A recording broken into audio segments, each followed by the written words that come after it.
Praise the Lord, brothers and sisters. ஒரு சிறிய ஜெபத்தோடு இந்த ஜெப வேலையை தொடங்குவோம். அனைவரும் ஒரு நிமிடம் கண்களை மூடி இந்த ஜெபம், இந்த இறைவேண்டல் ஆண்டவருக்கு உகந்ததா இருந்து நம் ஒவ்வொருவருக்கும் நாம் நினைப்பதற்கு வேண்டுவதற்கு மேலாக அந்த அதிசய தேவனை போற்றி புகழ்ந்து நல்லதொரு பிரைஸ் ஒப்பு கொடுத்தோம். வலைகளை வீசுவோம், மீன்களை பிடிப்போம், ஆத்துமாக்களை அறுவடை செய்வோம் என்று சகோதரி அறிக்கையிட்டாங்க. அந்த ஆத்துமாக்களை அறுவடை செய்யக்கூடிய நாயகர்களாக நம்மளை மாற்றிக் கொண்டிருக்கிற கிருபைக்கா நன்றி செலுத்துவோம். என்னால் வாழ்வது நானல்ல, என்னில் இயேசு வாழ்கிறார் என்றும் அறிக்கையிட்டாங்க. அப்ப நம்ம இந்த உலகத்துல வாழ்றோம்னா இயேசு வாழ்கிறார் என்ற நம்பிக்கையோடு இந்த இறைவார்த்தையை ஒப்புக் கொடுப்போம். எங்கள் அன்பின் பரலோக பிதாவே, இந்த மாலை வேலைக்கா நன்றியோடு துதிக்கிறோம், ஸ்தோத்தரிக்கிறோம், ஆராதிக்கிறோம், நன்றி செலுத்துகிறோம் தகப்பனே. அப்ப முதலாக இந்த ஜீசஸ் மினிஸ்ட்ரியிலே இறை வார்த்தை பகிர என்னை அழைத்த அழைப்புக்காக நன்றி செலுத்துகிறோம் தகப்பனே. சிறப்பாக இந்த ஜீசஸ் மினிஸ்ட்ரியுடைய ஸ்தாபகர் கில்பர்ட் பிரதர் குடும்பத்தையும் இதில் கலந்து கொள்கிறவர்களையும் இந்த ஊழியர்களையும் இந்த நேரத்திலே நன்றி செலுத்துகிறோம். நீதாமே ஒவ்வொருவரையும் ஆவியானவரின் கொடைகளாலும் கனிகளாலும் நிரப்பி இந்த நாள் ஒரு அடையாளத்தின் நாளாக, ஒரு அற்புதத்தின் நாளாக நீர் மாற்றிவிட்டீர் என்று நாங்கள் விசுவசிக்கிறோம் தகப்பனே. திருப்பாடல் 119:18 இவ்வாறா சொல்கிறது, உமது திருச்சட்டத்தில் வியப்பானவற்றை நான் கண்டுணருமாறு என் கண்களை திறந்தருளும் என்று சொல்லப்படுகிறது. அப்ப திருச்சட்டத்துல நிறைய வியப்பான ஆச்சரியப்படக்கூடிய அளவுக்கு நிறைய விஷயங்கள் இருக்கு. அதை நம்ம அந்த வார்த்தையை தியானிக்கத்தான் அந்த வியப்பானவற்றையெல்லாம் நாம் கண்டுணருமாறு ஆண்டவர் இந்த நாளிலே கண்களை திறந்துள்ளார். ஏனால் கடவுளுடைய வார்த்தை உயிர் உள்ளது. ஆனா வார்த்தை மனிதரானார், நம்மிடையே குடிகொண்டார், அவரது மாட்சியை நாங்கள் கண்டோம் என்று யோவான் 1:14 சொல்கிறது. அந்த மாட்சி நம்ம காணக்கூடிய கிருபையை செய்ததற்காக நன்றி செலுத்துகிறோம். ஏனெனில் நம் ஆண்டவர் திருவெளிப்பாடு 21:5 சொல்லுவது போல, அப்பொழுது அரியணையில் வீற்றிருந்தவர் இப்பொழுது நான் அனைத்தையும் புதியதாக்கிறேன், மேலும் இவ்வாக்குகள் நம்பத்தக்கவை உண்மையானவை என எழுது என்றார். இந்த நாளிலே நம்ம பழைய நிலையிலே எப்படி இருந்தாலும் ஆண்டவர் இந்த நாளிலே புதிதாக்கி கொண்டிருக்கிறார். எத்தனை பேர் விசுவசிக்கிறாங்க? ஆமேன்னு கைது சொல்லாமா? ஆமேன். நம்ம ஒவ்வொருவரையும் இந்த நாளிலே புது படைப்பாக்கி கொண்டிருக்கிறார். விசுவசிப்பனுக்கு எல்லாம் கூடும் என்று சொல்லப்படுகிறது. அன்பு மக்களே, இந்த நாளிலே இந்த இறைவார்த்தையை பகிர்வுக்காக ஆண்டவர் கொடுத்த வார்த்தை மத்தேயு நற்செய்தி அதிகாரம் 28 இறைவார்த்தை 19. மத்தேயு நற்செய்தி அதிகாரம் 28 இறைவார்த்தை 19 வாசிக்கிறேன். எனவே நீங்கள் போய் எல்லா மக்களினத்தாரையும் சீடராக்குங்கள், தந்தை மகன் தூய ஆவியாரின் பெயரால் திருமுழுக்கு கொடுங்கள். இந்த வார்த்தை யாரை பார்த்து சொன்னது? அண்மை பண்ணி சொல்லலாம். இந்த வார்த்தை யாருக்காக கொடுக்கப்பட்டது? அப்போஸ்தலர்களுக்கு இயேசுநாதர் சொன்ன வாக்கியம் இது. அப்போஸ்தலருக்கு இயேசுநாதர் சொன்ன வார்த்தை. அப்ப இந்த ஜூம்ல நம்ம இணைந்திருக்கிற ஒவ்வொருவருக்கும் அதே வார்த்தை தான் ஆண்டவர் சொல்றார். நீங்கள் போய் எல்லா மக்கள் இனத்தாரையும் சீடராக்குங்கள். எல்லா மக்களுக்கும் அவருக்கு அசிஸ்டண்டாவோ இல்ல ஒரு பக்தர்களாவோ ஆண்டவர் விரும்பல. சீடர் ஆக்குங்கள் என்று ஆண்டவர் விடுப்பு விடுக்கிறார். யார் நம்ம என்ன செய்யணுமா? நீங்கள் போய் நம்ம இருந்த இடத்துல இருந்து நான் சீடராக்குறேன்னு சொன்னா அது இயலாத காரியம். ஏன்னா மக்கள் எங்க இருக்கிறாங்களோ அவர்களை தேடி சென்று ஆண்டவருடைய நற்செய்தியை அறிவிப்பது நம் ஒவ்வொருவருக்கும் கொடுக்கப்பட்ட கடன். அதுல ஆண் என்றும் பெண் என்றும் ஏழை என்றும் பணக்காரன் என்றும் இல்ல ஹிந்தி பேசுறாங்க தமிழ் பேசுறாங்க அவங்க இஸ்லாமிய கிறிஸ்துவர் எந்த பாகுபாடும் இல்லை. இந்த நாட்டுல இருக்காங்க, அமெரிக்காவில இருக்காங்க, ஆஸ்திரேலியா இருக்காங்க, எங்க இருந்தாலும் சரி எல்லா மக்கள் இனத்தாரையும் சீடராக்க வேண்டியது நம் ஒவ்வொருவருடைய கடமை, பொறுப்பு. சீடருக்கு அதைத்தான் கொடுக்கிறார். நீங்கள் போய் எல்லா மக்கள் இனத்தாரையும் சீடராக்குங்கள் அப்படிங்கிறார். சீடருங்கிறதுக்கு ஆங்கிலத்தில் நம்ம பார்த்தோம்னா டெசிபிள்னு சொல்லுவாங்க. சீடர்னா என்னன்னா ஆங்கிலத்துல டெசிபிள் அப்படிம்பாங்க. டெசிபிள்னா என்னன்னா, decibel means someone who believes in and helps spread the teachings of another person. வேணுமா வாசிக்கிறேன். Disciple means someone who believes in and helps spread the teachings of another person. நம்பிக்கை வைக்கணும். அவர் மேல யார் நமக்கு இந்த வார்த்தை கொடுக்குறோம் அவர் மேல நம்பிக்கை வச்சு அவருடைய போதனைகளை நாம மற்றவர்களுக்கு பறைசாற்றணும். இதுதான் இந்த டெசிபிள்ங்கிற வார்த்தை. ஆண்டவர் இயேசு சீடர்களை தான் ஏற்படுத்தினார். அவரு கடல்ல மீன் பிடிக்கிறவங்க அதுக்கு என்ன குவாலிபிகேஷன் கொடுத்தாரு? இவங்க MBA படிச்சிருக்கணும், BA படிச்சிருக்கணும், எந்த குவாலிபிகேஷன் வைக்கல. தகுதி இல்லாத, எந்த விதமான தகுதி இல்லாத ஒவ்வொருவரையும் தேடி சென்று சாதாரண மீன் பிடிக்கிறவர்களை தேடி சென்று மீன் பிடிப்பவர்களை எல்லாம் மனிதர்களை பிடிப்பவர்கள் ஆக்கிவிட்டார். Praise the Lord. அதே போல இந்த நாளில நம்ம எந்த நிலையில இருந்தாலும் ஆண்டவர் நம்மளை தேடி வருகிறார். ஆண்டவரை தேடுங்கள் நீங்கள் வாழ்வீர்கள். ஆமோஸ் 5:6 அப்படிதான் சொல்லுது. எப்ப நம்ம தேடுறோமோ நம் மத்தியில் அசைவாடி கொண்டே இருக்கிறார். திருவெளிப்பாடு 3:20 இறைவார்த்தை அப்படிதான் சொல்லுது. இதோ நான் கதவு அருகில் நின்று தட்டி கொண்டிருக்கிறேன். யாராவது என் குரலை கேட்டு கதவை திறந்தால் அவர்களோடு சென்று உணவு அருந்துவேன் என்று சொல்லப்படுகிறது. அப்ப ஆண்டவர் நம்ம ஒவ்வொருவரையும் கதவு அருகில் நின்று தட்டி கொண்டிருக்கிறார். நம்ம தான் உள்ளத்துல அவரை ஏற்றுக்கொள்ளணும். யாக்கோபு 4:5 அப்படித்தான் சொல்லுது. கடவுள் மனிதர் உள்ளத்திற்காக பேராவலோடு என்கிறார். சாதாரண இல்ல, பேராவலோடு என்கிறார் என்று சொல்லப்படுகிறது. அவர் சாதாரண ஆள். நம்ம மேல அவ்வளவு பாசம். ஏன்னா அந்த அகாப்பை அன்பு, அந்த அந்த பேரன்பினால நம்ம ஒவ்வொருவரையும் நம்முடைய ரத்தத்தை சிந்தி அவர் தம் அருள் வளத்திற்கேற்ப நம்ம மீட்டுக் கொண்டார் என்று வேத வசனம் சொல்கிறது. அப்படிப்பட்ட ஆண்டவரை நம்ம அந்த நாளிலே சுதந்திரித்துக் கொள்கிறோம். அவர் நமக்கு கொடுத்த கட்டளை எல்லா மக்கள் இனத்தாரையும் சீடராக்குங்கள் அப்படிங்கிறதாம். அப்ப யார் சீடர்? சீடர்னா என்ன? யாரு சீடர்னு சொல்லுவோம்? சாதாரணமா சொல்லலாம், அட்மிட் பண்ணி சொல்லலாம். யாரை சீடர்ன்னு நம்ம சரி கேடுவோம்? ஒரு குருவுக்கு யார் யார் அவங்க செய்யறாங்களோ சீடத்துவ பணின்னு சொல்லுவாங்க. ஆனா இயேசு ஆண்டவர் என்ன சொல்றாருன்னா, யோவான் 8:31 இறைவசனம் எடுத்தவங்க வாசிக்கலாம். யோவான் 8:31.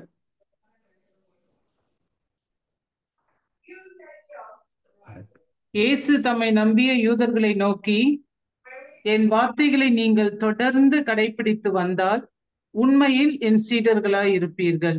ஆமென். ஆமென். Praise the Lord. யாரு சீடர்னு சொல்றாரு? சும்மா ஒரு நாள் வந்துட்டு 2 நாள் வந்துட்டு நம்ம ஆண்டவரை விட்டு விலகி போனா அவர் சீடர் இல்ல. என் வார்த்தைகளை நீங்கள் தொடர்ந்து கடைபிடித்து வரணும். ஆண்டோடைய வார்த்தை உயிர் உள்ளது. அந்த வார்த்தையை நம்ம என்னைக்கு தொடர்ந்து கடைபிடிக்கிறோமோ அவர்கள் தான் உண்மையில் என் சீடர்களா இருக்கும். வேத வசனம் தெளிவா சொல்லுது. ஏதோ ஒரு நாள் வந்தோம் ஜெபிக்க கோயிலுக்கு போனா அங்க வந்தா நான் சீடர்னு சொல்ல முடியாது. யாரு தொடர்ந்து கடைபிடித்து வந்தாங்க. ஏன்னா இறை பைபிளே நம்ம அப்படித்தான் சொல்றாங்க. யாக்கோபு 1:22 அப்படிதான் சொல்லுது. இறை வார்த்தை கேட்கிறவர்களா மட்டும் இராமல் தொடர்ந்து கடைபிடிப்பவர்களா இருங்கன்னு சொல்லுது. அதே மாதிரி 25 என்னன்னா, நிறைவான விடுதலை அளிக்கக்கூடிய சட்டத்தை கூர்ந்து கவனித்து அதை தொடர்ந்து கற்போர் தாம் கேட்பதை மறந்து விடுவதில்லை. அவர்கள் அதற்கேற்ற செயல்களை செய்வார்கள். தம் செயல்களால் பேறு பெற்றவர்கள் ஆவார் என்று இறைவார்த்தை யாக்கோபு 1:25 சொல்லுது. அப்ப நம்ம பேறு பெற்றவர்கள். ஆண்டவருடைய வார்த்தையை நம்ம தொடர்ந்து கற்று அதனுடைய அதை பலன் கொடுக்கும் போதுதான் நம்ம கடவுளின் பார்வையில பேறு பெற்றவர்களாக மாறிவிடுகிறோம். அப்ப நம்ம இயேசுவின் சீடர்னு நம்ம சொல்றோம். மற்றவர்கள் நம்ம எப்படி இயேசுவின் சீடர், இவர் இயேசுவின் சீடர் அப்படிங்கிற ஒரு ஐடென்டிட்டி வேணும் இல்லையா? நம்ம எல்லாரும் கோயிலுக்கு போறோம், நான் இயேசுவின் சீடர், நான் இயேசுவின் சீடர்னு ஒவ்வொருத்தரும் நம்ம சொல்லலாம். ஆனா இறைவார்த்தையின் அடிப்படையில யாரு எப்படி அறிந்து கொள்வது இயேசுவின் சீடர் அப்படிங்கிறதுக்கு ஒரு வார்த்தை இருக்கு. யோவான் நற்செய்தி அதிகாரம் 13 இறைவார்த்தை 35. யோவான் நற்செய்தி அதிகாரம் 13 இறைவார்த்தை 35. நீங்கள் ஒருவர் மற்றவருக்கு செலுத்தும் அன்பிலிருந்து நீங்கள் என் சீடர்கள் என்பதை எல்லாரும் அறிந்து கொள்வர். எப்படி தெளிவா சொன்னாரு. நம்ம ஒருவர் மற்றவருக்கு செலுத்தும் அன்பில் இருந்துதான் நம்ம சீடன்னு எல்லாரும் அறிந்து கொள்வாங்களாம். அப்ப நம்ம அந்த அன்பை செலுத்தாம நான் இயேசுவின் சீடன் இயேசுவின் சீடன்னா அது ஒரு பொய்யான வார்த்தையா தான் மாறிவிடும். அப்ப என்னைக்கு மற்றவருக்கு நம்ம அயலானுக்கு, நம்ம படுத்திருப்பவர்களுக்கு, நம்ம உடனே இருப்பவர்களுக்கு, அவர்கள் எந்த ஜாதி மதம் பாராமல், எந்த இன மொழி எதுவுமே இல்லாம அவர்களுக்கு அவரு இயேசு எப்படி நம்ம அன்பு செய்தாரோ அதே அன்பை நம்ம மற்றவர்களுக்கு பகிரும்போதுதான் நம்ம இயேசுவின் சீடர்கள் என்பதை அவர்கள் அறிந்து கொள்வார்கள். இயேசுவின் சீடர்ங்கிற பணிங்கிற வந்து ஒரு சிறப்பான பணி. அந்த சீடத்துவ பணி செய்யணும்னா அதுல ஒரு 4-5 பாயிண்ட்ஸ் இருக்கு. அதுல ஒண்ணு வந்து தன்னலம் துறக்க வேண்டும், நம்பிக்கை வேண்டும், முன்மதி வேண்டும் என்று பலவிதமான ஒரு கருத்துக்களை நம்ம இந்த நேரத்தில் தியானிக்கலாம். தன்னலம் துறக்க வேண்டும் அப்படின்னா என்ன? இயேசுவின் சீடர்னா அவரு தன்னலம் துறக்கக்கூடியவராக இருக்க வேண்டும். நமக்குள்ள எந்த விதமான பெருமையும் பாராட்டக்கூடாது. நான் இத்தனை நாள் கோயிலுக்கு போறேன், இந்த பணிக்குழுல இருக்கேன் அப்படின்னு நம்மை நாமே பெருமை பாராட்டி கொள்ளக்கூடாது. சுயம் மறிக்க வேண்டும். எங்க சுய மறிப்பு நடக்கிறதோ அங்க ஆண்டவர் பிரசன்னமா இருக்கிறார். அதற்கு ஒரு இறைவார்த்தை லூக்கா நற்செய்தி அதிகாரம் 9 இறைவார்த்தை 23. அடுத்தவங்க வாசிக்கலாம். லூக்கா நற்செய்தி அதிகாரம் 9 இறைவார்த்தை 23. பின்பு அவர் அனைவரையும் நோக்கி, என்னை பின்பற்ற விரும்பும் எவரும் தன்னலம் துறந்து தம் சிலுவையை நாள்தோறும் தூக்கி கொண்டு என்னை பின்பற்றட்டும். ஆமென். ஆமென். Praise the Lord. ஆமென். Praise the Lord. ஆமென். இவ்வளவு அழகாக ஆண்டவருடைய வார்த்தை சொல்லுது பாருங்க. என்னை பின்பற்ற விரும்பும் யாரும், யாரா இருந்தாலும் சரி, அவர் என்ன படிச்சிருந்தாலும் சரி, படிக்காம இருந்தாலும் சரி, உயர் பதவியில இருந்தாலும் சரி, பதவி இல்லாம இருந்தாலும் சரி, என்னை பின்பற்ற விரும்பும் எவரும் தன்னலம் துறந்து சுய மறிக்கணும். நம்மை நாமே பெருமை பாராட்டி கூடாது. நான் பணக்காரன், நான் அந்தஸ்து உள்ளவன், நான் பதவியில பெரிய பதவி வகிக்கிறேன், அந்த மாதிரி எதுவுமே இருக்கக்கூடாது. தம் சிலுவையை, துன்பம் உண்டு உலகத்தில், யோவான் சொல்வாரு, உலகத்தில் துன்பம் உண்டு என்று சொல்கிறார். அப்ப அந்த உலகத்துல துன்பம் உண்டு என்பதை நம்ம ஏற்றுக்கொள்கிறோம். சிலுவையை நாள்தோறும் தூக்கி கொண்டு என்னை பின்பற்றட்டும். இந்த உலகத்திலே பாடுகள் உண்டு, நிந்தைகள் உண்டு, அவமானங்கள் உண்டு. அது எதா இருந்தாலும் அதை தூக்கி கொண்டு இந்த பாரமான சிலுவை இயேசு சுமந்தது போல நாமும் அந்த துன்பத்தை தூக்கி கொண்டு எனக்கு வலுவூட்டுகிறவரின் துணை கொண்டு எதை செய்யும் ஆற்றல் உண்டு என்ற இறைவார்த்தைக்கேற்ப அந்த துன்பத்தை மேற்கொள்ள வேண்டும். இதுதான் ஆண்டவர் நம்மிடம் விரும்புவது. அதுக்காக துன்பமே வராதுன்னு நம்ம யாரும் நினைக்க வேண்டாம். உலகத்துல பாடுகள் உண்டு, நிந்தைகள் உண்டு, அவமானங்கள் உண்டு. அதனால எந்த நிலைமையில இருந்தாலும் தன் சிலுவையை தூக்கி கொண்டு என்னை பின்பற்றட்டும் என்று சொல்கிறார். அப்ப எங்க சுயம் மறிக்குதோ அங்க ஆண்டோட பிரசன்னம் இருக்கும். அந்த உண்மையுள்ள சீடரா நம்ம மாறுவோம். அடுத்ததாக நம்பிக்கை.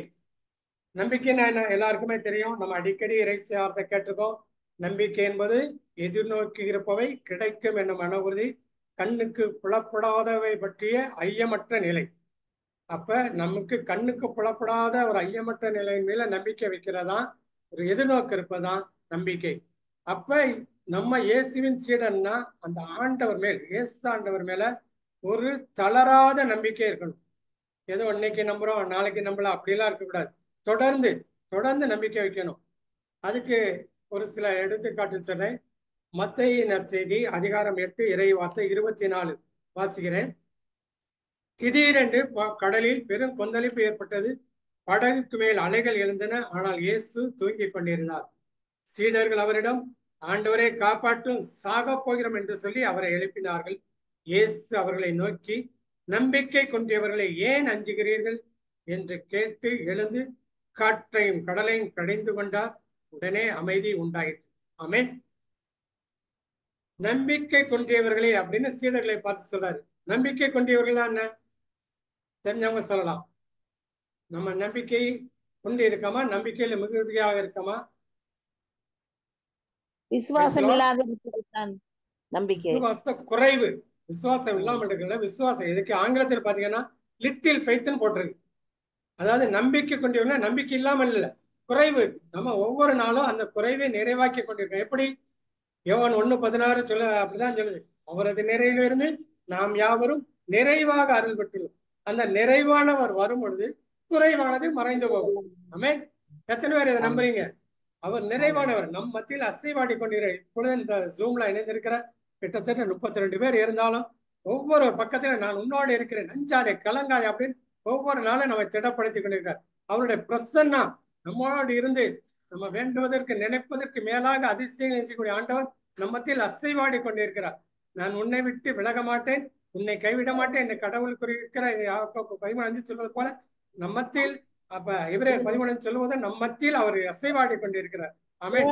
அப்படிப்பட்ட ஆண்டவரை நாம அசைக்க முடியாத, அதாவது பாறையின் மேல் விட்டு விழுந்த விதைய பாறையின் மேல் விட்டு விழுந்ததை போடாத போல் நாம ஒரு ஆழமான பாறையின் மேல் கட்டப்பட்ட வீடாக அந்த நம்ம நம்பிக்கை இருக்கணும். இந்த லிட்டில் ஃபெய்த்ல இருந்தோம்னா நம்ம பல நேரங்களில தளர்ச்சி அடைந்து விடுவோம். அடுத்ததாக இன்னொரு எக்ஸாம்பிள்,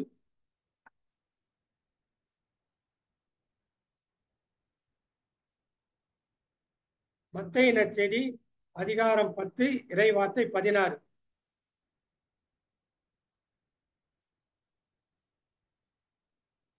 மத்தேயு நற்செய்தி அதிகாரம் 10 இறைவார்த்தை 16. ஓநாய்களிடையே ஆடுகளை அனுப்புவதைப் போல் நான் உங்களை அனுப்புகிறேன். எனவே பாம்புகளைப் போல முன்மதி உடையவர்களாகவும் புறாக்களைப் போல கபடு அற்றவர்களாகவும் இருங்கள். ஆமென். Praise the Lord. முன்மதி உடையவர்களாக இருக்கும் பொழுது நம்மளுடைய ஆண்டவருடைய கிரேஸ அந்த நம்பிக்கையில தளராமல் இருப்போம். அதற்காகத்தான் மத்தேயு நற்செய்தி அதிகாரம் 25 1 முதல் 13 உள்ள இறைவார்த்தைகளை ஒரு எக்ஸாம்பிளே சொல்றாங்க. அந்த 10 கன்னியர்கள் 5 பேர் விளக்குகள், 5 பேர் எண்ணெய் எரியும் எண்ணெயோடு செல்றாங்க. மற்ற 5 பேர் விளக்குல மட்டும் கொண்டு செல்றாங்க. அவங்க மணமகனுக்காக காத்திருக்காங்க. மணமகன் வர காலந்தாழ்த்தவே அந்த எண்ணெய் கொண்டு செல்லாதவர்கள் அவங்க விளக்கு அணைந்து விடுகிறது. அப்பொழுது எண்ணெய் கேட்கிறாங்க. அப்ப அவர்கள் எங்களுக்கும் உங்களுக்கும் பத்தாது, நீங்க முதலே கொண்டு இருக்குன்னு சொல்லிட்டாங்க. அப்ப யாரு அந்த முன்மதியோட அந்த முன்னாடியே தேவைப்படும் எண்ணெயோடு வந்தாங்கோ அவங்களுடைய அந்த மணமகனை எதிர்கொள்ளக்கூடிய ஆற்றல் கிடைக்குது. அப்ப அந்த நம்பிக்கை இருக்கும்போது இந்த முன்மதியினுடைய கிஃப்டும் நமக்கு கிடைத்திருது. இவ்வளவு நம்பிக்கையை நம்ம எடுக்கும் பொழுது ஆண்டோடைய பிரசன்னத்துல நம்பிக்கையோடு இருக்கும்போது நம்முடைய வேண்டுதல் ஒரு சிறப்பான வேண்டுதலாக அமையும். அடுத்ததாக இன்னொரு பண்பு, இறை வேண்டல் அவசியம். ஒரு சீடர்கள்னா ஜெபிக்கிற ஆற்றல், ஜெபிக்கிற வல்லமை, ஜெப வீரர்களாக கண்டிப்பாக இருக்க வேண்டும். ஏன்னா ஆண்டவர் 33 ஆண்டுகள் வாழ்ந்தாலும் அந்த 3.5 ஆண்டுகள் தான் பொது வாழ்க்கையில வாழ்ந்தாரு. அந்த 3.5 ஆண்டுகளும் அவர் காலையில் ஜெபித்தார், நண்பகலில் ஜெபித்தார், இரவு வேளையிலும் ஜெபித்தார், மலை மீது ஜெபித்தார், சமவெளியில் ஜெபித்தார், கடலில் மேல் செய்தார். சென்ற இடமெல்லாம் ஜபம் ஜபம் ஜபம் ஜெபிக்க ஆண்டவருக்கு ஜெபிக்கணும். ஏன்னா அவர் இறை மகன் இருந்தாலும் நமக்கு கற்றுக் கொடுக்கிறார். இந்த உலகத்திலே நீ வாழும் போது ஜெபத்தில் தரித்திருக்க வேண்டும், ஜெபம் உன்னை தாங்க வேண்டும், என்னிடம் மன்றாடு, நான் உனக்கு செவி சாய்ப்பேன், நீ அறிந்திராத மாபெரும் செயலை காண்பாய் என்று வேத வசனம் சொல்கிறது. அப்ப நம்ம ஒவ்வொரு நாளும் நம்பிக்கையுடன் அவரது திருவாயில் நுழைகள் புகழ் பாடுதலோடு அவரும் திருமுற்றத்துகள் என்றென்று நன்றி செலுத்தக்கூடிய பிள்ளைகளாக நம்ம ஒவ்வொருவரும் ஜெபிக்கக்கூடிய பிள்ளைகளாக, நீங்கள் எதை பற்றியும் கவலைப்பட வேண்டாம், உங்கள் வேண்டுதல்களையும் மன்றாட்டுகளையும் நன்றியோடு தந்தையும் கடவுளுக்கு தெரியப்படுத்துங்கள் அப்படின்னு இறைவார்த்தை சொல்லுது. அப்ப நம்ம ஜெபிக்கணும். அதுல ஜபத்துல நம்ம ஒரே தளரா மனத்தோடு ஜெபிக்க வேண்டும் என்பதுதான் கடவுளுடைய விருப்பம். அதற்கு ஆண்டவர் கொடுக்கிற ஒரு இறைவார்த்தை மத்தேயு நற்செய்தி அதிகாரம் 26 இறைவசனம் 40. அடுத்தவங்க வாசிக்கலாம். 40 41.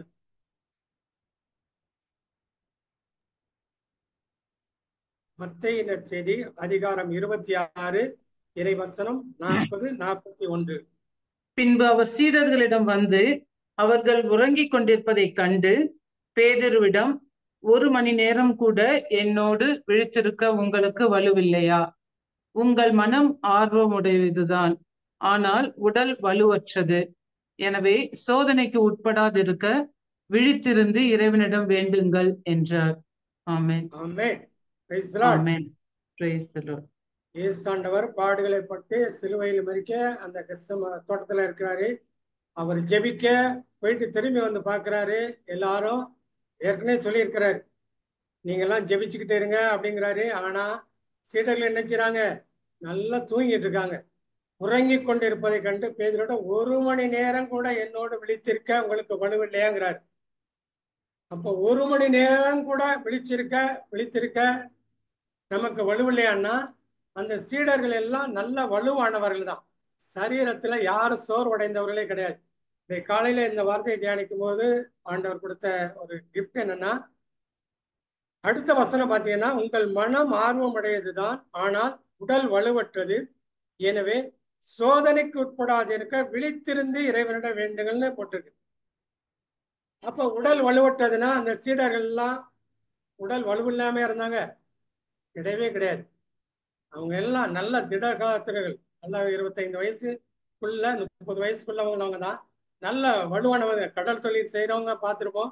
நல்ல உடல் கட்டோட தான் இருப்பாங்க. ஏன்னா காற்றையும் கடலையும் எதிர்த்து போராடி போராடி அவங்க உடலை நல்ல வலுப்படுத்தியிருப்பாங்க. அப்படி உள்ள அந்த சீடர்களை பார்த்து உடல் வலுவற்றது, எனவே சோதனைக்கு கூடாது இருக்க விழித்திருந்து ஜெபம் இறைவனிடம் வேண்டும்னு சொல்றாரு. அப்ப இந்த இடத்துல உடல் வலுவற்றதுன்னா ஆண்டவர் எதை குறிக்கிறாருன்னா, ஒரு ஸ்பிரிச்சுவல் வீக்னஸ், சரீரத்துல உள்ள வீக்னஸ் சொல்லல, ஸ்பிரிச்சுவல் வீக்னஸ் தான் சொல்றாரு. உடல் வலுவற்றது, எனவே சோதனை. இந்த இடத்துல சோதனை என்னன்னா, யார் கொடுக்கிற சோதனை? இந்த இடத்துல கடவுள் கொடுக்கிற சோதனையா, சாத்தான் கொடுக்கிற சோதனையா? கன்வி பண்ணி சொல்லலாம். அவங்களுக்கு ஜெபிக்க முடியாம தடுக்கிற சோதனை யார் கொடுத்தது? கடவுள் கொடுத்ததா, சாத்தான் கொடுத்ததா? சாத்தான் கொடுக்கிற. இது டெம்டேஷன் சொல்லப்படும். அந்த டெம்டேஷனை நம்ம மேற்கொண்டு அந்த ஸ்பிரிச்சுவல் வீக்னஸ் கிடையணும்னா நம்ம விழித்திருந்து, அதாவது ஒரு அவேர்னஸ், அலர்ட்னஸோட ஆண்டவரிடம் ஜெபிக்க வேண்டும் என்பதுதான் இந்த இறை வார்த்தையினுடைய உள்ளார்ந்த அர்த்தம். அதனாலதான் நம்ம திருவிவிலியத்தை படிக்கும்போது தியானிக்கும் போது ஒவ்வொரு வார்த்தையும் இந்த மாதிரி மறைந்திருக்கிற உண்மைகளை ஆண்டவர் இந்த நாளிலே நமக்கு கொடுத்திருப்பார். அதனால அந்த இறைவேண்டல் நம்ம தொடர்ந்து ஜெபிக்கும் போது நமக்கு நிறைய கிஃப்ட் கொடுக்கிறார். யார் யாரெல்லாம் கிஃப்ட் வாங்க ஆசைப்படுறீங்க? கரங்களை உயர்த்தி சொல்லலாம். யார் யாரெல்லாம் கிஃப்ட் வாங்க ஆசைப்படுறீங்க? Price the Lord. ஆண்டவர் உங்கள் அனைவருக்கும் இந்த நாளிலே கிஃப்ட் கொடுத்திருக்கிறார். எடுத்து வாசிப்போம். திருத்தூதர் பணிகள் 13:52.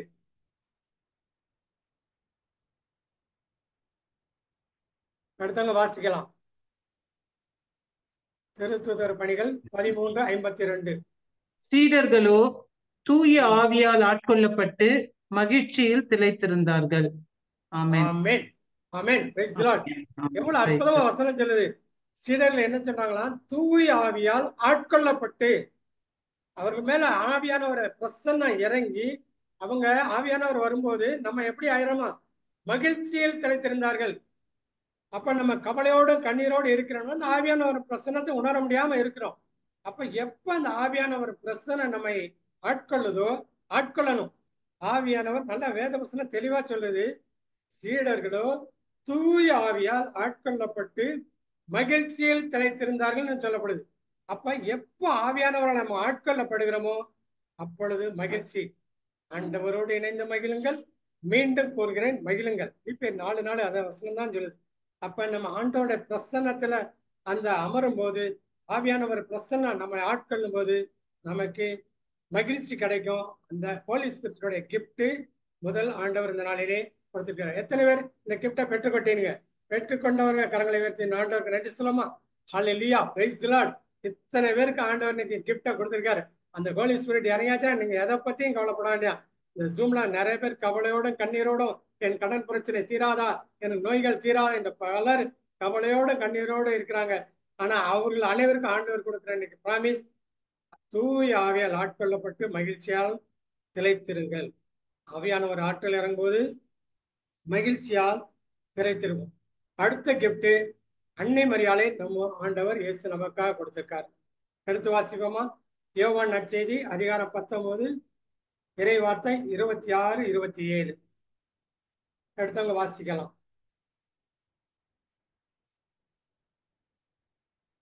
யோவான் நற்செய்தி அதிகாரம் 19 இறை வார்த்தை 26, 27. இயேசு தம் தாயையும் அருகில் நின்ற தம் அன்பு சீடரையும் கண்டு தம் தாயிடம், அம்மா, இவரே உம் மகன் என்றார். பின்னர் தம் சீடரிடம், இவரே உம் தாய் என்றார். அந்நேரம் முதல் அச்சீடர் அவரை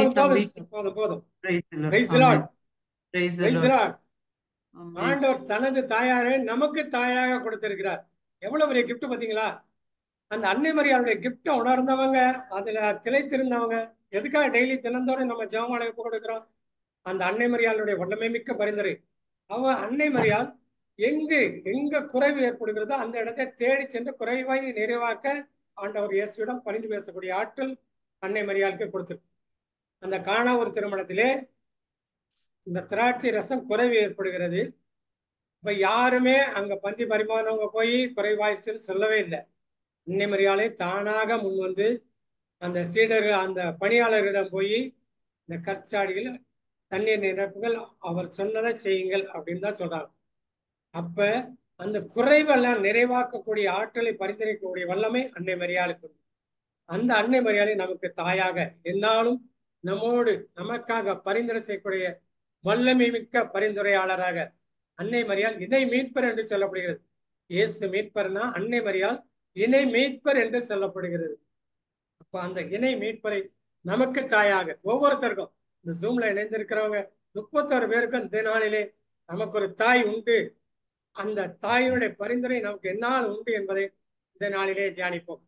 இன்னொரு ஆற்றல், இன்னொரு கிஃப்ட் என்னன்னா, நம்ம மறைநூலை புரிந்து கொள்ளும் ஆற்றல் நம்ம ஆண்டவர் கொடுத்திருக்க ஒரு கிஃப்டா எடுத்துக்கலாம்.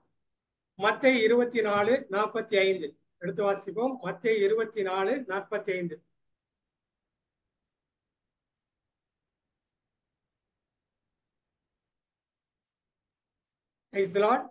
தம் வீட்டு வேலையாட்களுக்கு வேளா வேலை உணவு பரிமாற மத்தேயு 24:45. அப்போது மறைநூலை புரிந்து கொள்ளுமாறு அவர்களுடைய மனக்கண்களை திறந்தார்னு போட்டு. அப்பொழுது மறைநூலை புரிந்து கொள்ளுமாறு அவர்களுடைய மனக்கண்களை திறந்தார். அப்ப நம்ம திருவிவிலியத்தை நம்ம ஆழமா தியானிக்கணும் அப்படின்னா நம்முடைய மனக்கண்கள். லூக்கா 24:45 பிரதர். மத்தேயு 24.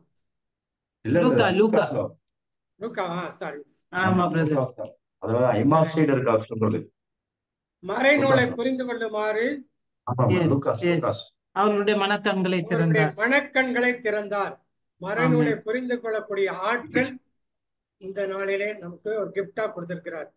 அப்ப நம்ம தொடர்ந்து ஜெபிக்கும் போது திருவிவிலியத்தை நன்கு அறிந்து ஆய்ந்து அதை தியானிக்கக்கூடிய வகையில ஆண்டவர் இந்த நாளிலே நமக்காக கிஃப்டாக கொடுத்திருக்கிறார். அடுத்து அது முக்கியமான நம்ம ஒவ்வொரு சீடருக்கும் ஆண்டவர் விரும்புவது நற்செய்தி அறிவிப்பு, பேய்களை ஓட்டுதல், நோயாளிகளை சுகப்படுத்துதல். இதுதான் நம்ம சீடருடைய பணி. ஒரு சீடன்னா இந்த பணிகள்லாம் கண்டிப்பாக செய்யணும். என்ன செய்யணும்? நற்செய்தி அறிவிக்கணும், நோயாளிகளை சுகப்படுத்தணும், பேய்களை ஓட்டணும். எடுத்து வாசிப்போம். மத்தேயு 4:19. இயேசு அவர்களை பார்த்து, என் பின்னே வாருங்கள், நான் உங்களை மனிதர்களை பிடிப்பவராக்குவேன் என்றார்.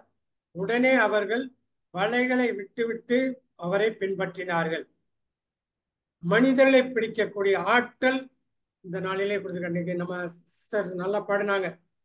அவர் இயேசு தேர்ந்தெடுத்த எல்லா சீடர்கள் எல்லாமே மீன்களை பிடிக்கிறவங்க தான். இயேசாண்டர் கூப்பிட்டோன்னே வலையை அப்படி போட்டு விட்டு வந்துட்டாங்களாம். வலையை பிடிச்சவங்களை எல்லாம் வார்த்தையை பிடித்து ஆன்மாக்களை அறுவடை செய்யக்கூடிய நாயகர்களாக இந்த நாளிலே ஆண்டவர் நம்ம ஒவ்வொருவரையும் மாற்றி விட்டார். நற்செய்தி அறிவிக்க வேண்டும் என்பது அவருடைய முக்கியமான கட்டளை. எடுத்து வாசிப்போம். மார்க் நற்செய்தி 16:15. இயேசு அவர்களை நோக்கி, உலகெங்கும் சென்று படைப்புக்கெல்லாம் நற்செய்தியை பறைசாற்றுங்கள் அப்படின்னு சொல்லப்படுது. அப்ப ஒவ்வொருத்தருக்கும் ரீச்சிங் தி காஸ்பல் இது நம்ம தலைமையில் விழுந்தவிட கடன். கண்டிப்பாக எல்லாம் உலகெங்கும் சென்று படைப்பிற்கெல்லாம், அது எதா இருந்தாலும் சரி, ஆண்களா இருந்தாலும் சரி, பெண்களா இருந்தாலும் சரி, புனித சவேரியார் மீன்களுக்கு நற்செய்தியை சொன்னார்னு சொல்லப்படுகிறது. அப்ப சவேரியார் அங்கிருந்து இவ்வளவு தூரம் நற்செய்தி அறிவிப்புக்காக இவ்வளவு தூரம் அவர் மிகப்பெரிய பணக்காரா இருந்தாலும், மனிதன் உலகம் முழுவதையும் ஆதாயமாக்கி கொண்டாலும் தன் ஆன்மாவை இழந்து விட்டால் கிடைக்கும் பயனற்ற வார்த்தையினால அவர் உள்ளம் குத்தப்பட்டு இந்த மக்களுக்காக அந்த நற்செய்தி அறிவிப்புக்காக நம்மளை தேடி இந்த கன்னியாகுமரி மாவட்டம், கேரளா, எல்லா இடங்களுக்கும் சென்றார். புனித தோமா, இப்ப நிறைய புனிதர்கள், எல்லா புனிதர்களுக்கும் எல்லாருமே தங்களுக்காக நற்செய்தி அறிவிப்புக்காக தங்கள் உயிரே கொடுத்தவர்கள். அடுத்து அதை பிரீச்ச காஸ்பன்னு சொல்லுவாங்க. அடுத்தது பேய்களை ஓட்டக்கூடிய அந்த பவர், ஒரு அத்தாரிட்டி கொடுக்கிறார். மார்க் நட்சி 16:17 அப்படித்தான் சொல்லுது. நம்பிக்கை கொண்டவர் பின்வரும் அடையாளங்களை செய்வர். அவர் என் பெயரால் பேய்களை ஓட்டுவோர், புதிய மொழிகளை பேசுவர் என்று சொல்லப்படுகிறது. அந்த மிரக்கல், அந்த அற்புதம் நடக்கிறதுக்கு நமக்கு ஒவ்வொருவருக்கும் இந்த நாளிலே ஆண்டவர் ஒரு அதிகாரம், நம்ம பேய்களை பார்த்து பேசக்கூடிய அதிகாரம். லூக்கா 10:19 அதிகாரம் அப்படிதான் சொல்லுது. பாம்புகளையும் தேள்களையும் மிதிக்கும், பகைவரை நந்தகார வல்லமை தகர்க்கும் நான் உங்களுக்கு அதிகாரம் கொடுத்திருக்கிறீர்கள். அதே அதிகாரம் தான் பேய்களை ஓட்டக்கூடிய அதிகாரம். அடுத்தது நோயாளிகள் நலம் பெறும்போது உடல் நலமற்றவர் மீது மார்க் 16:18 உடல் நலமற்றவர் மீது கைகளை வைக்க அவர்கள் குணமடைவார்கள் என்று சொல்லப்படுகிறது.